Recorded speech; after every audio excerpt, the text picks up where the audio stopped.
उलाई सिङ्गापुर दिँदाखेरि ढुङ्गा दिएको थियो, उनले हिरा बनाए। तर नेपाललाई तपाईको हातमा दिँदाखेरि हिरा दिएको थियो, तपाईले ढुङ्गा बनाएर छोड्नुभयो।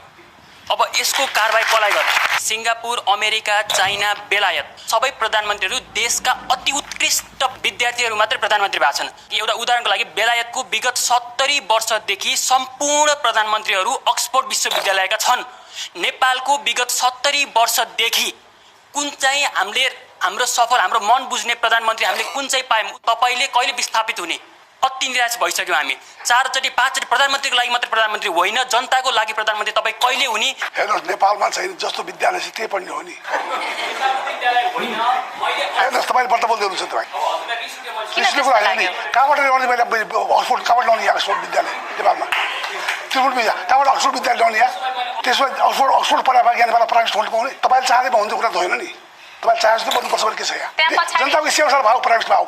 तपाईँको सेवासार न कुरा म जनता सुने हो मलाई अहिले कुरा भइरहेको छ। 5 वर्ष अगाडि सञ्चालन भएको साझा सवाल कार्यक्रममा प्रधानमन्त्री शेरबहादुर देउवालाई एउटा गम्भीर प्रश्न सोधेका थिए र सागरले सोधेको प्रश्नमा चर्किएर र रिसिएर जवाफ दिए देउवाले। र अहिले 5 वर्ष पछाडि प्रतिनिधि सभा चुनावको एउटा क्षेत्र डडेलधुराबाट आम्ने सामने हुने भएका छन् सागर ढकाल र प्रोजेक्ट इन्जिनियर काम गरेका थिए। त्यसपछि 2018 देखि 19 सम्म ECI अक्सफोर्ड युनिभर्सिटीमा as a graduate student researcher भएर विभिन्न देश जस्तै UK, जोर्डन र प्यालेस्टाइनमा गएर रिसर्च पनि गरेका थिए। अनि 2018 देखि 2019 सम्म साङ्घाई चाइना स्थित ISCHP युनिडोमा एज अ प्रोग्राम अफिसर अथवा कन्सल्टेन्टको रूपमा पनि काम गरेका थिए। त्यस्तै 2020 देखि 2022 सम्म स्विजरल्यान्डमा ICRC मा वाटर एन्ड हेबिटेट स्पेसियालिस्ट इन्जिनियरको रूपमा, सुडानमा वाटर एन्ड स्यानिटेसन म्यानेजर अनि किर्गिजस्तानमा प्लानेटरी हेल्थ वाटसन म्यानेजरको रूपमा काम गरेर आफूलाई आफ्नो फिल्डमा विगत 60-70 वर्षमा किन विकास भएन र अबको 20 वर्षमा कसरी विकास हुन्छ? नेपाल अहिलेसम्म किन विकास भएन त? आखिर के कस्ता समस्याहरूले गर्दा समृद्धितर्फ लम्किन सकेन? देख्न सक्नुहुन्छ तपाईहरूले दुईवटा मेजर प्रब्लमहरू छन्। एउटा एक्सपर्टिजको अनि अर्को डेमोग्राफीको। विकसित देशहरूमा प्राइम मिनिस्टर र मिनिस्टरहरू एक्सपर्ट हुन्छन्। उनीहरूसँग देश विकास गर्ने प्लान हुन्छ, सोलुसन हुन्छ। बाराक ओबामा प्रेसिडेन्ट हुँदा उनको अन्डरमा एनर्जी मिनिस्टरको रूपमा नोबेल प्राइज विनर, PhD होल्डरहरू थिए। 101 ट्यालेन्टेड मान्छेहरू मिनिस्टर हुन्छन्। त्यस्तै चाइनाको केसमा प्रेसिडेन्ट आफै PhD होल्डर हुन् र उनका वाटर रिसोर्स मिनिस्टरको रूपमा 20-25 वर्ष एक्सपिरियन्स भएको एक्सपर्टहरू छन्। यही कारणहरूले गर्दा विकसित देशहरू विकसित हुन सके, तर नेपाल, हाम्रो नेपाल भने उल्टा दिशातर्फ चलिरहेको छ। अब हेरौँ नेपालको केसमा के छ त अवस्था।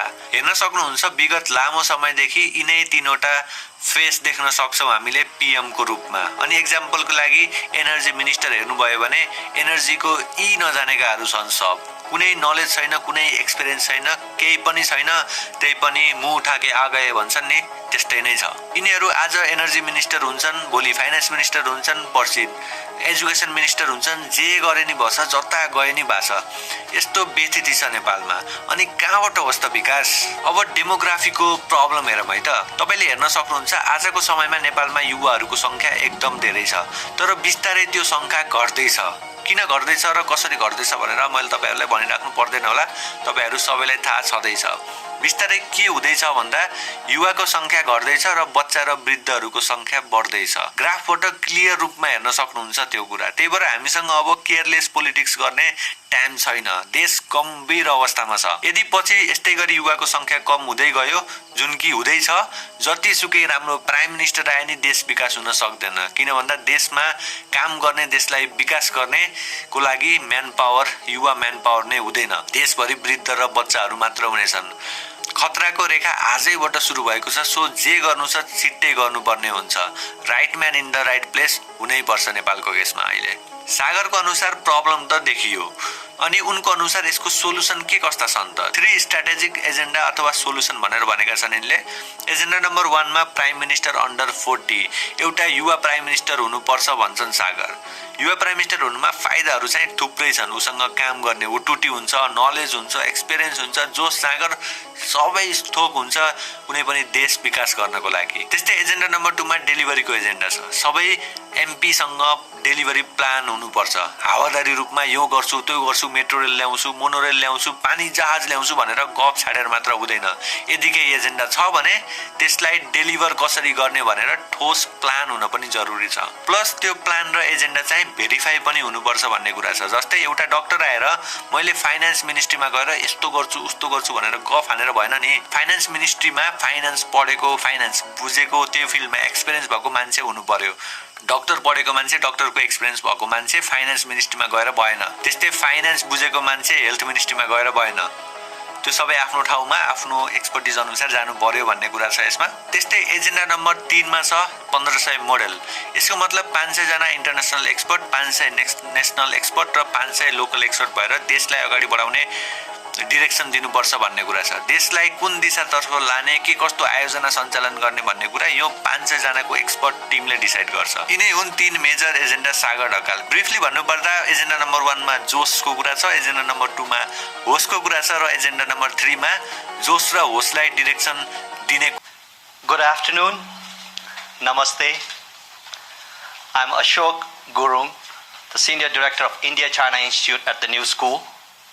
It is my great privilege and honor to welcome Honorable Prime Minister of Nepal, Dr. Baburam Bhattarai, Honorable Deputy Prime Minister and Minister for Foreign Affairs, Mr. Narayan Kaji Shrestha, Honorable Member of Parliament, Hisila Yami, and their delegation to this august gathering. I'm also pleased to welcome our President, David Van Zandt, and our distinguished panel of discussants, Professor Andrew Arato of the New School, Professor Partho Chatterjee from Columbia University, Dr. Mary Deshen from Washington University of St. Louis, and Professor Sanjay Reddy from the New School. I see some old friends as well as a number of new people in the audience.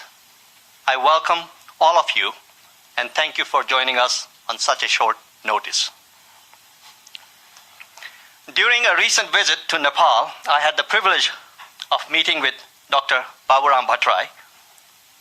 We talked about him visiting us at the New School, not only as a political leader, but also as a scholar.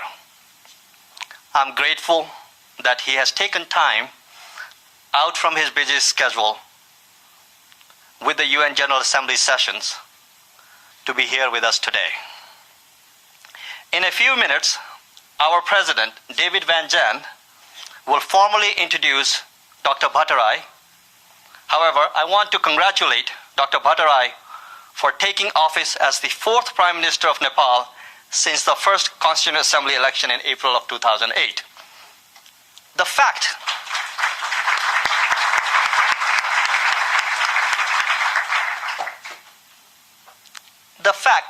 that there have been 4 prime ministers in just over 3 years says a lot about highly turbulent and contested period of Nepali politics. As a newly elected prime minister, Dr. Bhattarai faces the twin challenges of overseeing the completion of Nepal's transition from war to peace and the restructuring of state as a federal democratic republic. This requires the reintegration of the People's Liberation Army with the Nepali Army and the drafting of a new constitution. In the midst of growing frustration with the political stalemate, the compulsion and necessity for political compromise is greatest, and something that all Nepalis want you, Mr. Prime Minister, to pursue.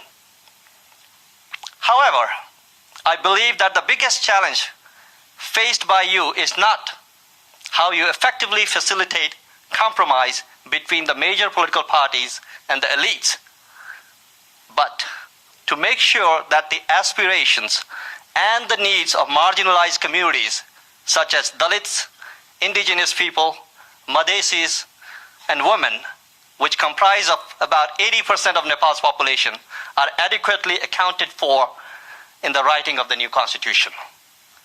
Historically, it has been a very small group of people who have controlled the power and wealth and have been in position to bring about change.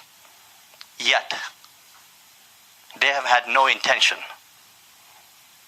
no motivation to actually bring about a serious, meaningful change so that Nepali state can ensure that every single Nepali citizen has access to equal opportunities to live life to its fullest potential. Today, Nepali people demonstrate increased levels of apathy towards politicians. Yet, you are one of a handful of leaders, if not the only one, who is still highly respected and therefore Nepal's best bet for a secure future. We wish you the very best, sir, in your efforts to help establish the critical framework that is the new federal democratic constitution, which will allow people to build an inclusive democracy in Nepal.